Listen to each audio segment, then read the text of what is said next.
I have struggled with nagging kind of hip and Achilles injuries for like 20 years. This off and on all the time, in and out in physical therapy, way more than I wish. And the healthiest I've ever been was with this couple, this physical therapist couple in Indianapolis. And you'd sign up for an appointment and you didn't know if you were going to see Jeff or Kristen. Just sign up, 3 o'clock, I'm available on Tuesday, show up, and whoever was available is who I'd meet with.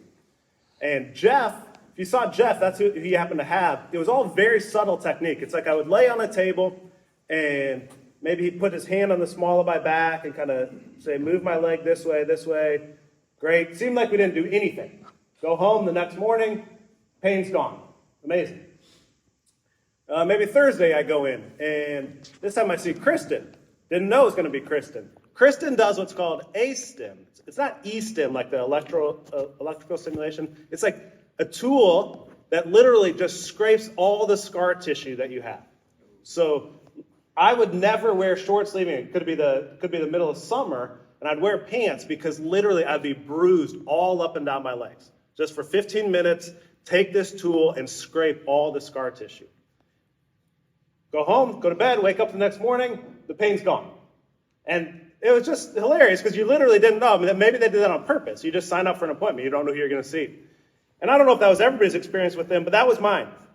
I think this has been true for me a lot in my life with mentors too, with people that have invested in me. I've kind of had this embarrassment of riches from the time I was young of people that I had no business spending time with. I don't know why, but have just been lucky to have mentors in my life that have chosen to invest in me. The truth is, more of them have been like Jeff than have been like Kristen. They're people that pat you on the back, say, good job, keep going. They're encouragers.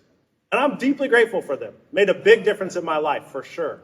But the people, and I only have a couple of them, that have been the most impactful in my life have been more like Bobby Knight. Actually, that's the way I should have brought it back together. They've been more like Bobby Knight.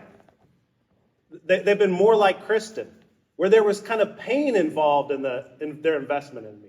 That they cared enough to tell me hard truths that set me free. They cared enough to invest enough in me to kind of risk our relationship in some ways to help me become who I'm capable of becoming. They've brought health and holiness and wholeness to my life because they've been willing to tell me the truth that I needed to hear. So today I want to talk on the topic of receiving feedback or receiving hard truths as both a test and a tool of our Christian maturity. I think everything I say today would be true even if you take out that word Christian maturity. Just the receiving hard truths, hearing things that cause discomfort in us. I was talking with Len about this on the way in, about how so much of our world is designed in a way to prevent us from any kind of discomfort, when it's a lot of times that discomfort or hard truths, things that we need to hear that are the very things that will set us free. So receiving feedback or hard truths as both a test of our maturity and a tool towards Christian maturity. The most notable of these truth tellers in my life was a guy named Paul Estridge, who tragically passed away in the last year. Very successful business person in Indianapolis, primarily a home builder, that took an interest in me when I was 23 years old. We spent a lot of time together. And he was far more like Kristen than he was like Jeff. One night we're at dinner, I'm 24, this eager Young Life staff guy. I'm not sure how we got going on this. Probably it was me telling some long story about how difficult it is to be me. A sob story, a pity party, how everyone needed me all the time. And Paul looked at me intensely across the table. This is how Paul interacted at all times, always intense. He looked at me and said, "You love being important, John, don't you? You love it when your phone rings. You love it when people need you. You love it when people need you to rescue them. You love that, don't you?" And I think this is kind of true of me now, but definitely was true of me at the time. I'm not really a person who swears, but inside of me, oh gosh, Joel, I see I'm being recorded here. Inside of me, I just wanted to say, F you. But in a way that Paul was uniquely gifted at, I never had a question about whether he loved me or wanted the best for me. And the truth is he was exactly right. He had seen inside my soul and wanted to free me and the people that I lead from that kind of unhealth. He didn't want me to be somebody that enabled people. He didn't want me to be leading out of my own insecurities. To put it in the words of Scripture, he needed to cut off the branches that don't bear fruit. He was pruning me. I'm so grateful for Paul in my life. This kind of constructive feedback, that's what I mean. It's both a test and a tool for Christian maturity. The test is, how do we respond in these kinds of moments? Do we deflect and dismiss when people are telling us truths across coffee tables or from pulpits at church? Or do we receive them as a gift? It's also a tool for Christian maturity. It's how God makes us into who we're created to be. John 15 says, I am the true vine, my Father is the gardener. He cuts off every branch in me that bears no fruit, while every branch that does bear fruit, he prunes, so that it will be more fruitful. I want to dig in a little bit deeper into that pruning process today. I think we understand the idea of cutting off dead branches. Pruning is an essential part of bearing fruit, of attaining Christian maturity, of being the kind of husband and father and neighbor and brother and business person that we're called to be. Pruning is essential. But how can we be pruned if we're too fragile to ever experience pain? I don't want to get too political, but that was the way that Don and Len and I were talking about it, is that our political systems are designed to avoid anything that would be discomfort, just kind of keep finding things that we already agree with. Scriptures talk about if we always choose the path of least resistance, how can we gain maturity in Christ? We always find ways to dismiss or deflect any feedback or criticism that makes us uncomfortable. This is not the way, like if you're a true Bible teacher, this is not the way you're supposed to do this, where basically this was the topic I want to talk about, so then I went to the Bible to see if there's anything that supports this idea. That's the reverse of the way you're supposed to do it. The truth is I found all kinds of scripture that tells us this. This is not just something we're making up. Hebrews 12 says, since we're surrounded by such a great cloud of witnesses, let us throw off everything that hinders and the sin that so easily entangles. Let us run with perseverance the race marked out for us, fixing our eyes on Jesus, the pioneer and perfecter of faith. For the joy set before him, he endured the cross, scorning its shame, sat down at the right hand of the throne of God. Consider him who endured such opposition from sinners, so that you will not grow weary and lose heart. My son, do not make light of the Lord's discipline. Do not lose heart when he rebukes you, because the Lord disciplines the one he loves, and he chastens everyone he accepts as his son. Endure hardship as discipline. God is treating you as his children. For what children are not disciplined by the Father? If you are not disciplined, and everyone undergoes discipline, then you are not legitimate, not true sons and daughters at all. God disciplines us for our good, in order that we may share in his holiness. This is the one I love. This passage, I think, is in some ways like just such an animating part of my life. It's like one of those, I'm like, why is this everyone's favorite scripture? I don't know that I've ever heard anybody else say this. But this is what it says. No discipline seems pleasant at the time, but painful. Later on, however, it produces a harvest of righteousness and peace for those who have been trained by it. I think what's implied in those verses is that we're all going to experience discipline or hardship. What's not a guarantee is if we will be among the people that experience the harvest of righteousness and peace because we've been willing to be trained by it. And I want to be the type of person that experiences a harvest of righteousness and peace, because I've been willing to experience the discipline that doesn't seem pleasant at the time, but painful. I'm confident, pretty much certain, that if you showed up at 6:30 on a Thursday morning, that you are pursuing maturity in your life. You are sold on the idea that I want to become more of the man that I'm capable of being. I'm pretty confident that you would agree that this requires unpleasant, painful discipline, pruning, cutting off of branches. removing of sin that so easily entangles. And I think oftentimes, really even from those verses in Hebrews, they're talking about trials in our lives. This is not directly necessarily talking about what I'm saying here. If somebody's sitting across the table sharing hard truths with us, it's talking about trials that maybe we don't even bring on ourselves. But today I want to talk about it as it relates to constructive criticism, receiving feedback. One of the challenges of this, I think there's kind of three things that prevent us, even outside of our control, from this. These kind of macro forces, systemic sociological realities, even biological realities that are at work, that if we're not intentional, they keep us from ever encountering ideas and people that would challenge us. So this is not my primary focus today, but I do think that on a macro level, the media landscape, by which I mean both news and more than news, makes it easy for us to curate the content that we consume to increasingly be only the things that affirm what we already believe. We can literally and figuratively change the channel until we find somebody that tells us that what we believe, what we already believe, is right.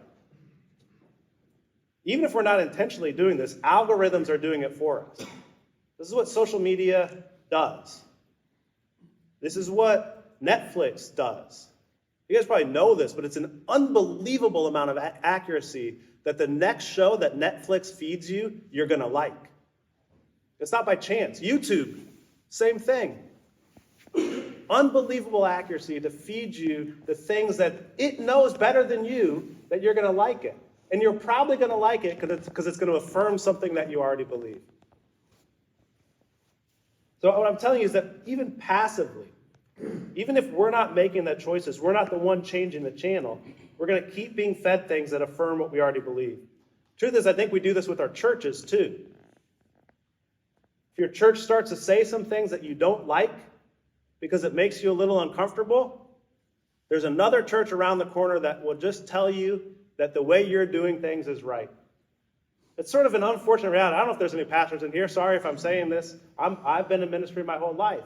The incentive structure of churches, just like the marketplace, is that people end up in your pews. And so what are you going to do with that? You're going to say the things that you want, that those people want to hear. This was true pre-COVID. Post-COVID, it's even more true, because you don't have to leave your couch. Every church is streaming. I'll just change the channel again until someone tells me the things that I like. Biological. This is the second one. Kind of obsessed. I'm totally an amateur at it, but studying neuroscience lately. But our brains do this. So this is from Joy Hirsch, who's a professor at Yale School of Medicine. She says, human beings are profoundly social, and our brains are specialized to process social information. It appears that the brain uses more resources when it is in disagreement mode than when it's in agreement mode. In particular, the cognitive processes found in the frontal lobe of the brain work harder to disagree than to agree. This is fascinating to me. I think, once again, kind of part of our evolutionary development makes it that our brains work more efficiently if we're across the table from somebody that we agree with and that we disagree with. This is wild. So the algorithms are doing it to us, and our brain is telling us, keep going back to the things that you already agree with. What's the problem with this? In plenty of ways, there's not a problem with this. Except for that, for us to gain maturity, to gain the Christian maturity that we're called to, we need some hard truths sometimes. Those are not the primary things I want to focus on. I want to focus on the micro. Like when our spouses, when our wives give us constructive feedback. When our bosses tell us something. Our coworkers, when our pastor is telling us things across coffee tables that are truths about our lives, that because our brain is wired in a way and the rest of our life is wired in a way, we're going to avoid anything uncomfortable that could actually make us who God is calling us to be. Is this making any sense? Yes, thank you, thank you. I need a little positive reinforcement here.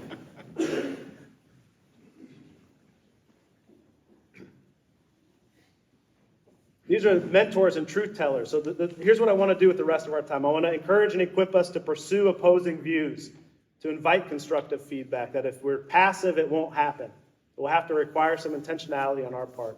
To recognize or name some common techniques that I think we probably all use for deflecting and dismissing feedback that challenges us. And then the third one is I want to give us a little bit of a tool that is a discernment for what is godly feedback. Because I want to be clear that we would become, and I don't use this term lightly, I'm not trying to be funny when I say this, but we would become schizophrenic if we took everything everybody said from every opposing view. That also would not be kind of discerning godly feedback. So what should I listen to versus what I shouldn't? So I'll hopefully give us a tool for that. But I think we all, again, if you're here early on a Thursday morning, you're probably in this category. We hit points in our lives where if we're disciplined enough and we're competent enough that if we could identify a need in our personal or spiritual or professional life, we could probably remedy that thing.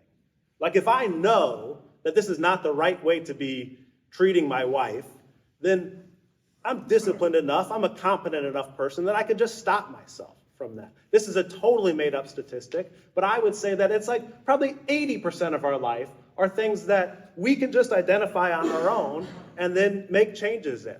But I think to reach the fullness of the maturity we're called to, there's like another 20%. We're somebody outside of ourselves with the wisdom and maturity and courage to tell us hard things.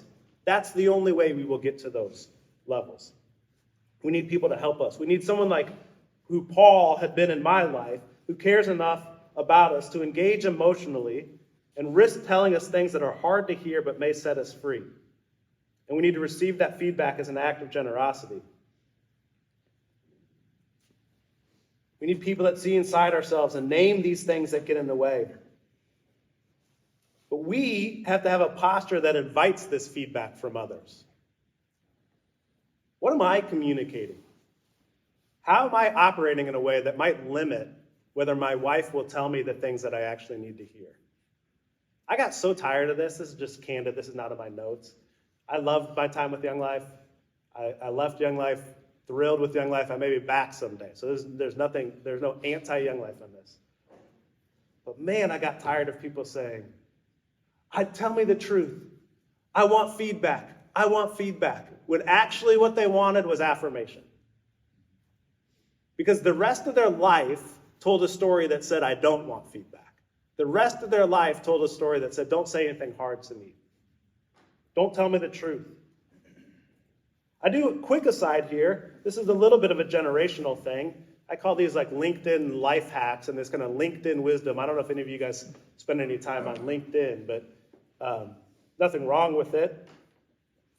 If you spend on LinkedIn, everybody's sharing their wisdom all the time. They're pursuing these life hacks. They're kind of feedback addicts, constantly asking for feedback and wisdom. But they're not asking for hard truths. They just want really surface level feedbacks. Tell me how to make the talk at men's fraternity tighter. Not the deep uprooting of the things that get in the way, the sin that so easily entangles. They want a technique or a strategy. The people that really gain maturity are people that want someone that peers inside of our soul and says hard things. When I was at Young Life and hiring people often, I had this list of qualities that I would look for. You probably have this at your job. One of the things on the list was that they were learners. And I never once had someone say, I'm not really a learner. It didn't really help to have this on the list. Everybody says they're a learner. But I think what reveals whether you really are or not is how you respond when somebody says something hard to you. So here's my list of common deflection techniques. And I want to see if any of these resonate with you. This is where you're going to have to be honest with yourself, because you probably don't say these things out loud, but they may be true of you. They'll get progressively more kind of insidious as we go down the list. But I think if you find yourself saying these things, find yourself thinking these things, it should be a warning to yourself that you're deflecting or avoiding something. The first one, again, they're going to grow in their insidiousness, but the first one is communication platform. I think this one happens a lot. It's primarily at work where this one happens. But you might say to yourself, or people might say to you, I just wish you had told me that in person rather than over the phone. You should have told me that over the phone instead of in an email. Why did you have to set up a meeting to tell me that? If you're saying that or thinking that, what you are doing, whether you know it or not, is avoiding the substance of what they need to say to focus on the communication platform. I think it's kind of that's a sign of immaturity. 2, timing. People will often say something like, I just wish you would have told me what we were going to be meeting about. Equally common, why did you have to tell me what we were going to be meeting about? Now I had to worry about it all for the last 72 hours. Maybe this one shows up with your spouse. Why do we have to talk about this while we're on vacation? I thought this was just going to be a fun vacation. It's just supposed to be a pleasant date night. Why are we talking about this now? I'm so tired at the end of the day. Just worked so hard all day.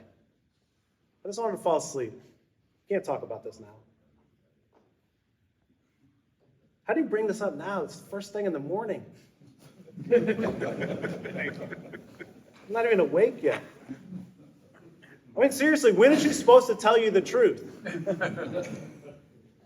I have no problem with her laughing, because I laugh at it too. But really, when is your wife supposed to tell you the truth? The timing is a deflection technique, a way to avoid the substance of the thing that may set you free. Help you be the husband that you're supposed to be. 3rd one, so insidious, hard to admit. None of you will raise your hand and say that you do this, but I promise you, some of us do, even if it's only me. Seeking pity. Somebody tells us something hard and we say, oh, you're right.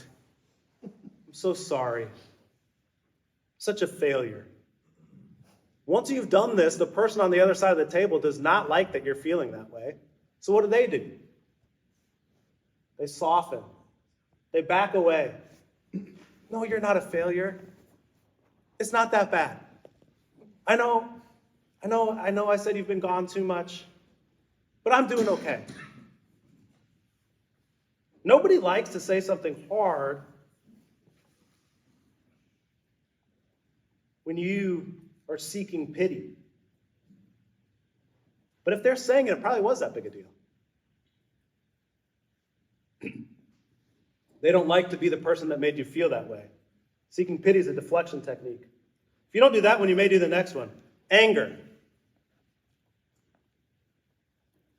If you're in a position of power at work, you use anger as a way to make it so that no one ever tells you the truth.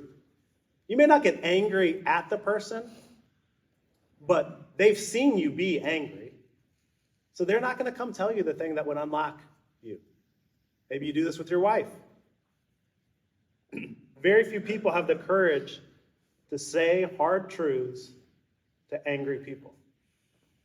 I would say it is very few people love you enough to invest their emotional energy to tell you the thing that may set you free if you're a person that gets angry. How can you possibly say that to me? Most people just won't engage with an angry person. They'll never come back and tell you the kind of thing that just might set you free. Again, I think it's a sign of immaturity. I have 2 more on this list. This is so uplifting this morning. Why'd they bring in the Young Life guy to come tell us this stuff?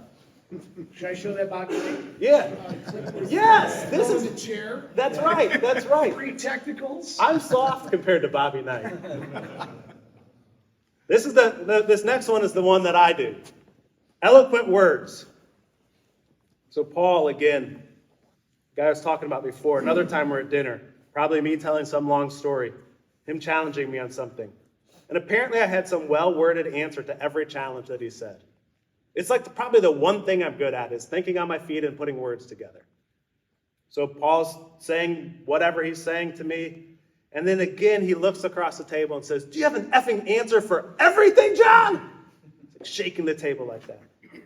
And I said, well, Paul, if I do, shouldn't I say it? Set him off further. Once again, he saw inside my soul. He knew that what I use to get out of hard truths or hard conversations is eloquent words. I'm winning every conversation calmly because I can put my words together more quickly than my wife can. And now she feels small on the other side of the conversation. This has been named to me in different ways multiple times at work. Feeling small on the other side of the conversation.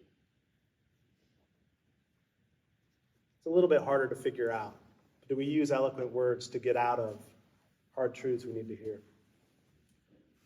This last one, I honestly, I don't know most of you guys. I know PJ, I think we all know PJ, so PJ, I might use you as a little bit of an example on this, because I say it actually with a sense of compassion in a lot of ways, but power is one of the ways that we get robbed of hearing the truth from people. So when you have societal power, your last name's Heisinger, you're a person of great financial means, many people just won't tell you the truth. You have to work harder to get that from people. And again, I would say if you're here on a Thursday morning, I'm convinced that you want to attain maturity in your life.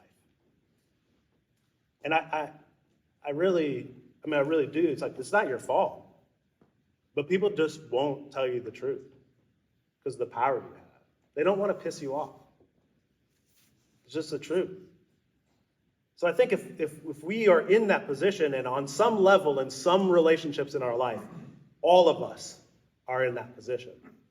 It's why people try to piss me off all the time. Seriously? That is good. That means you must have carried yourself in a way that invites feedback. You have attained Christian maturity. Send me a list, by the way. But honestly, we get robbed of it. We get robbed of the gift of people telling us the truth. Okay, that's my list of deflection techniques. Now, this one will be a little bit more rapid fire. I call these dismissing strategies, slightly different than deflecting techniques. We dismiss the message based on the messenger. Again, we probably don't say these things out loud, but we do it kind of subconsciously. They haven't earned the right to say that to me. Young Life uses this phrase all the time, earning the right to be heard. It's a great phrase. But how much right does somebody need to earn with you before you'll hear something from them? Again, I'll get to how we discern godly feedback. But is it that they just haven't earned that position to say that to me because they're saying something that I don't want to hear?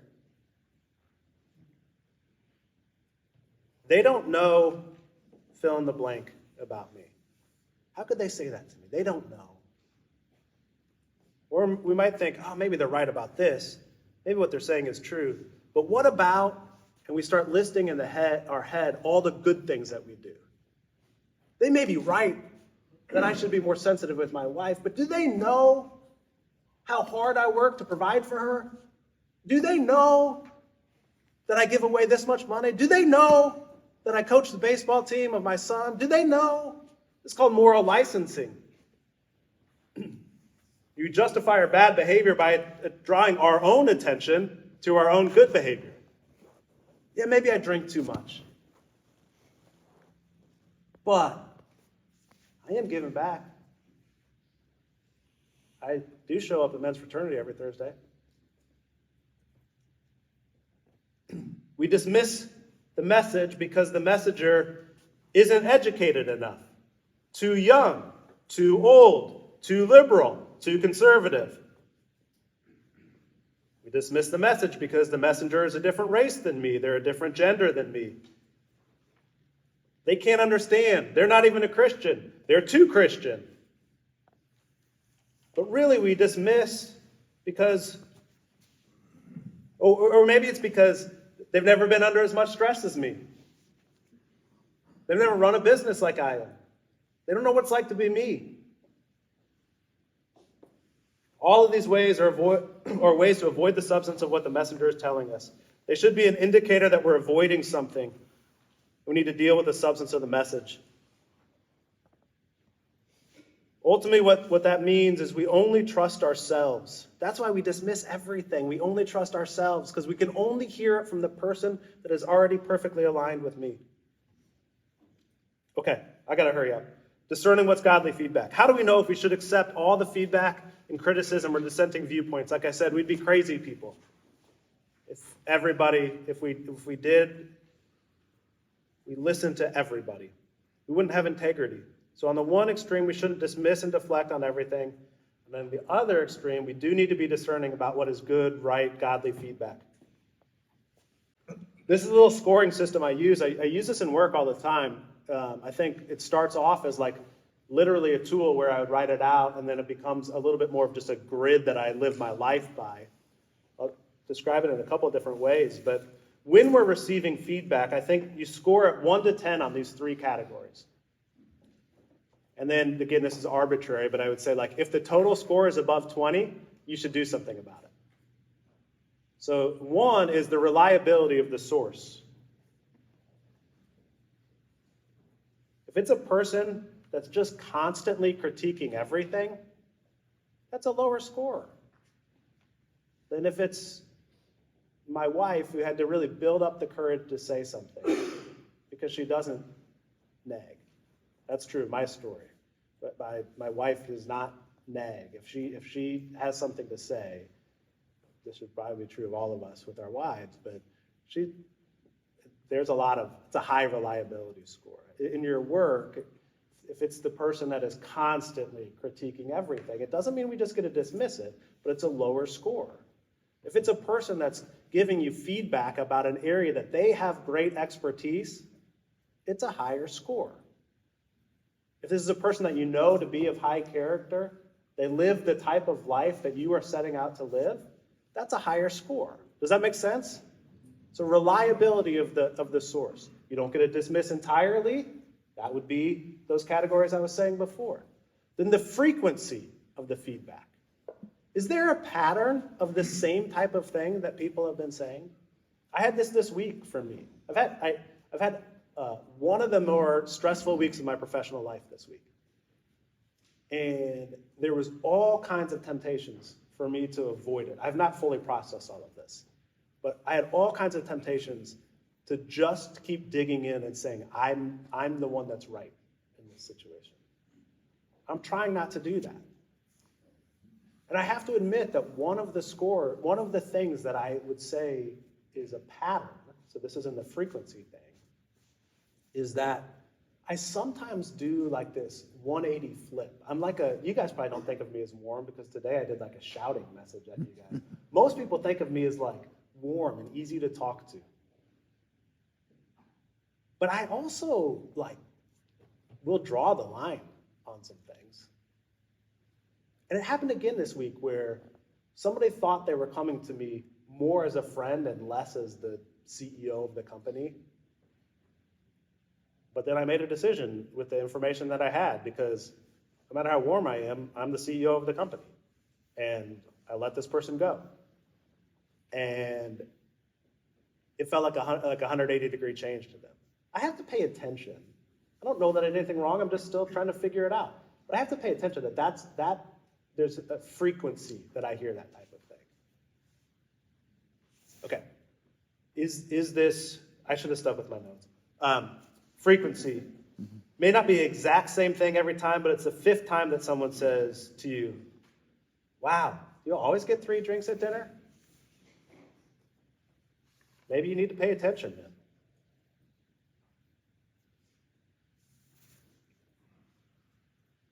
Okay. Number 3, the significance of the concern. So it's reliability, frequency, and significance. It could be an unreliable source. It could even be the first time someone says it. I don't care who the source is or how often you hear it.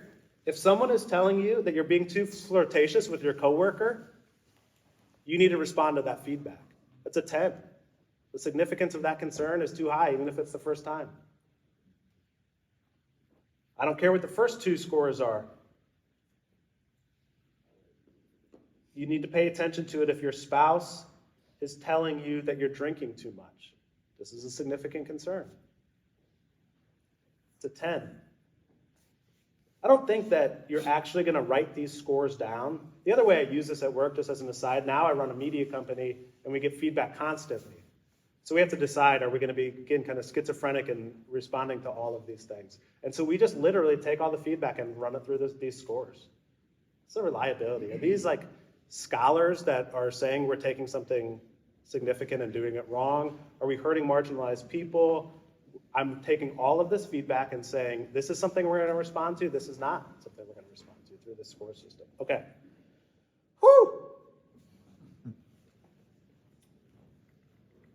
Here's the questions for you to discuss at your table.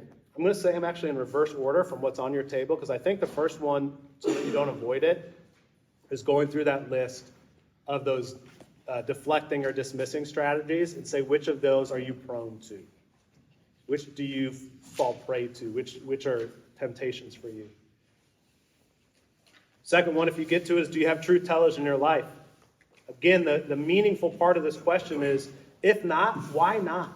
What is it that you're doing? How are you carrying yourself in a way that you don't have very many people that are willing to tell you the truth? And do you invite feedback?